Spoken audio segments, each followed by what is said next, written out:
Selamat pagi, salam sejahtera dalam kasih Tuhan. Mari kita berdoa. Syukur kami naikkan kepada Tuhan. Oleh karena kemurahan dan kebaikan Tuhan kami ada pagi hari ini. Dan sukacita Tuhan limpahkan bagi kami. Sebab penjagaan perlindungan Tuhan yang sempurna. Kami akan mendengar dan merenungkan firman-Mu, kiranya Roh Kudus, urapan dan berkat Tuhan limpah atas hidup kami. Dalam nama Tuhan Yesus. Amin. Amsal 14 ayat yang ke-7. Jauhilah orang bebal, karena pengetahuan tidak kau dapati dari bibirnya. Paulus pernah berkata, pergaulan yang buruk merusakkan kebiasaan yang baik. Ini berarti bahwa kepada setiap orang percaya harus memilih dengan siapa ia bergaul. Ia harus bijaksana dalam menentukan langkah untuk bersosialisasi dengan siapa.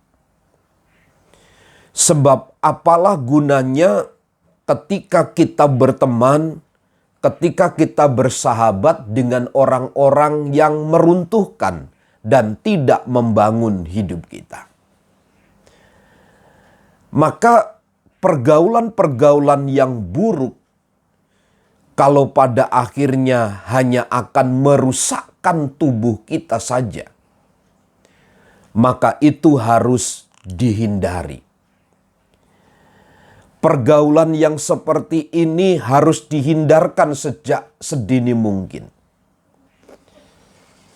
Apalagi pengaruhnya besar terhadap keberlangsungan kehidupan kita. Jauhilah orang bebal karena pengetahuan tidak kau dapati dari bibirnya. Bibir orang bebal itu hanya menyampaikan, mengeluarkan kata-kata kosong. Bibir orang bebal hanya mengeluarkan kata-kata yang tidak bermakna. Menyampaikan kata-kata yang tidak bermanfaat. Tidak ada nilai yang kemudian bisa diambil sebagai dasar pijakan sebagai hidup orang percaya. Artinya semua berakhir dengan kesia-siaan. Maka Salomo berpendapat jauhilah orang yang seperti ini. Dalam hal ini Bapak Ibu Saudara yang perlu sekali kita perhatikan. Apa yang kemudian mempengaruhi hidup kita? Apakah buruk atau baik? Kalau pergaulan itu pada akhirnya mendatangkan yang baik, maka itu harus tetap dipertahankan. Tetapi kalau itu meruntuhkan dan menjauhkan kita dari Tuhan, seharusnya itu ditolak mentah-mentah. Karenanya orang bebal, dia tidak memiliki pengetahuan dari bibirnya. Perkataan-perkataan yang dikeluarkan adalah kata-kata yang sembrono. Perkataan yang menjatuhkan. Perkataan yang membuat orang menjadi terluka. Orang-orang bebal seperti ini harus kita jauhi. Karenanya, mari kita bangun kehidupan yang selaras dengan Kristus.